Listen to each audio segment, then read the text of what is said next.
Boas! No último vídeo introduzimos alguns conceitos relativamente à exposição. Eu sei que foi uma coisa super maçuda comparativamente com os vídeos anteriores, mas é uma coisa extremamente importante de saber, acreditem. Posto isto, este vídeo vai ser mais curto, queria só falar de alguns assuntos que não pude falar no outro vídeo por não querer alongar demasiado, e são eles os modos de exposição e o Sunny 16. Os modos de exposição são uma coisa super fácil de compreender. No fundo, representam o grau de automatização da câmara no momento de definir os parâmetros da exposição, nomeadamente a abertura e a velocidade. Posto isto, temos 4 modos de exposição diferentes. Isto aplica-se tanto em analógico como em digital. Primeiro então temos o modo de que estamos a falar até agora, que é o modo manual. Neste modo é o utilizador que tem que definir a prioridade e a abertura, como auxílio do fotómetro ou não.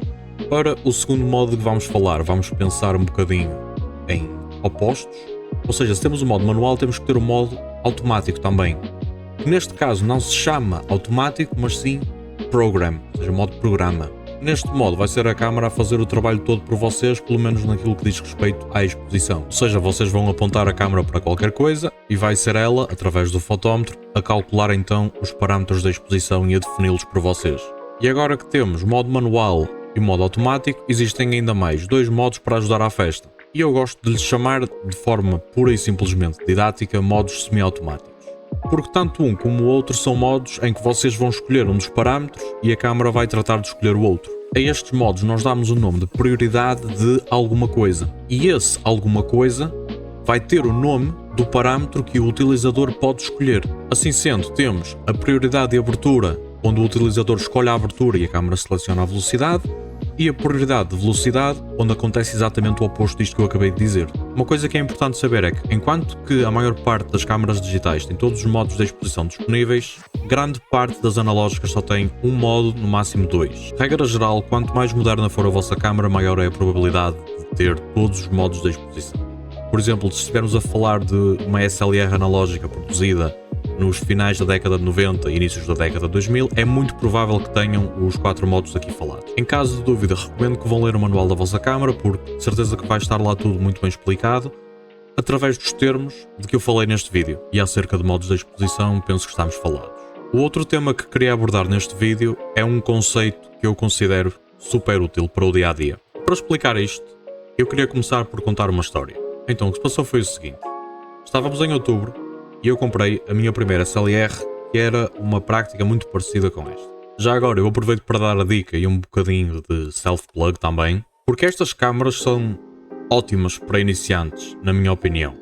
Porquê? Só têm modo manual, vai-vos obrigar a conhecer então os tais parâmetros da exposição. Ponto número 2, estas câmaras parecem tanques de guerra, por exemplo, eu posso fazer isto à vontade, sem preocupações, porque se ela cair ao chão, eu tenho pena é do chão, não é da câmara.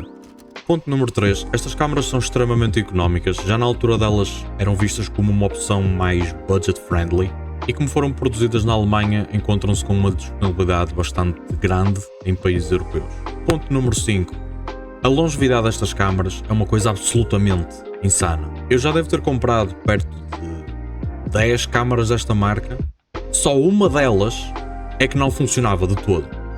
Algumas delas tinham alguns defeitos e assim, mas nada que impedisse uma utilização normal. Por isso, se virem alguém a vender uma coisa destas a 20 ou 30 euros, façam um favor a vocês mesmos e comprem, se estiverem na dúvida. Mas então, voltando à história. Estávamos em outubro, eu tinha acabado de comprar a minha primeira SLR, era uma coisa muito parecida com esta, mas esqueci-me de um pequeno pormenor, que é a questão das pilhas. Que estas câmaras, e muitas da mesma época, usam estas pilhas com forma de botão, que eram as PX625, que eram pilhas de mercúrio que entretanto deixaram de ser feitas. Como eu já tinha dito no primeiro vídeo desta série, existem alternativas modernas a estas pilhas, mas a sua disponibilidade não é assim muito frequente nas grandes lojas a que estamos habituados, sei lá, Vorten, Fnac, Rádio Popular, MediaMarkt, por aí fora. Então normalmente é preciso encomendá-las pela internet. Só que eu, com aquele entusiasmo todo de querer experimentar a minha câmara nova, não esperei até que a pilha chegasse à minha casa. Uma coisa que eu há bocado não falei acerca desta câmara é que é uma câmara mecânica, ou seja, ela dispara mesmo sem ter a pilha lá dentro, neste caso não tem, por exemplo, e então, mesmo sem um fotómetro funcional, ou seja, sem nada que me auxiliasse no momento da exposição, e então, mesmo sem uma pilha para o fotómetro funcionar, ou seja, no momento em que eu estava a tirar a foto eu não tinha nenhum auxílio quanto a parâmetros da exposição, eu consegui tirar fotos como por exemplo estas duas aqui. E a maior parte do rolo saiu corretamente exposto, tal como estes exemplos. E existem N situações em que isto também te pode acontecer, em que tu podes ter que trabalhar sem um fotómetro. Por exemplo, se a pilha da tua câmara morrer, se estiveres a usar uma câmara mais antiga que não tenha um fotómetro incorporado, etc, etc. Na verdade, neste meu primeiro rolo aconteceu uma coisa interessante, porque a meio do rolo, a pilha chegou à minha casa. Ou seja, eu disparei metade do rolo a fazer a exposição a olho e metade a guiar-me pelas medições do fotómetro. E os resultados também foram extremamente interessantes porque a primeira metade do rolo estava corretamente exposta e a segunda metade do rolo também. Ou seja, não havia nenhuma diferença na prática entre fazer a exposição ao olho ou usar o fotómetro. Mas então isto deve querer dizer que eu sou um gênio, eu tenho um olho mágico, eu sou um prodígio da fotografia em que eu consigo olhar para uma coisa e consigo dizer quais é que são os parâmetros da exposição que devo meter na câmara. Isto é obviamente um absurdo. Eu simplesmente sabia a regra do Sunny 16. E eu vou deixar aqui em baixo um diagrama parecido com aqueles da abertura e da velocidade para ser mais fácil de explicar os fundamentos desta regra. A velocidade é super fácil. Vocês só têm que saber o ISO do vosso rolo. Imaginem que estão com ISO de 200. Então vão escolher a velocidade cujo número é mais próximo desse ISO. Neste caso seria a velocidade de 250. Para saber a abertura temos que olhar então para este esquema aqui em baixo. Então a abertura vai depender diretamente das condições meteorológicas.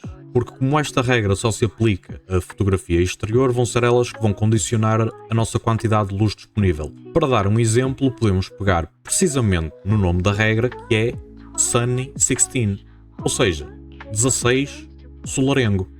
Isto porquê? Porque quando temos um dia de céu limpo, a abertura é suposto ser F16. Se andar uma nuvem ou outra no céu, a abertura é F11. Se o céu estiver muito nublado, F8. Quando o céu está completamente tapado, cinzento, escuro, F5.6. Pôr do sol, F4. Se não quiserem usar exatamente esses parâmetros, podem sempre usar a regra da reciprocidade de que falámos no vídeo anterior. Porque, como já sabem, velocidade de 250 é F16, vai ter o mesmo valor da exposição que velocidade 500 é F8. Uma dica que eu tenho para vos dar é a seguinte. Imaginem que estão com dúvidas no momento de escolher a abertura. Ou seja, olham para o céu e não sabem se está muito nublado ou pouco nublado, estão ali indecisos entre o F11 e o F8. Nestes casos eu recomendo-vos a escolher sempre a abertura com um F menor. Neste caso, o F8. Isto está relacionado com a tolerância do filme. Em analógica, nós podemos dizer que o filme tem muito mais tolerância à sobreexposição do que à subexposição. Ou seja, é preferível vocês deixarem entrar luz a mais do que luz a menos. Mas depois é normal que quando vocês vão a receber as vossas fotos, apareça-vos uma foto assim. E vocês ficam com cara de pau a olhar para aquilo. E a pensar no dinheiro que gastaram no rolo e na revelação e na câmara. Em relação a isto, tenho a dizer-vos que não é o fim do mundo.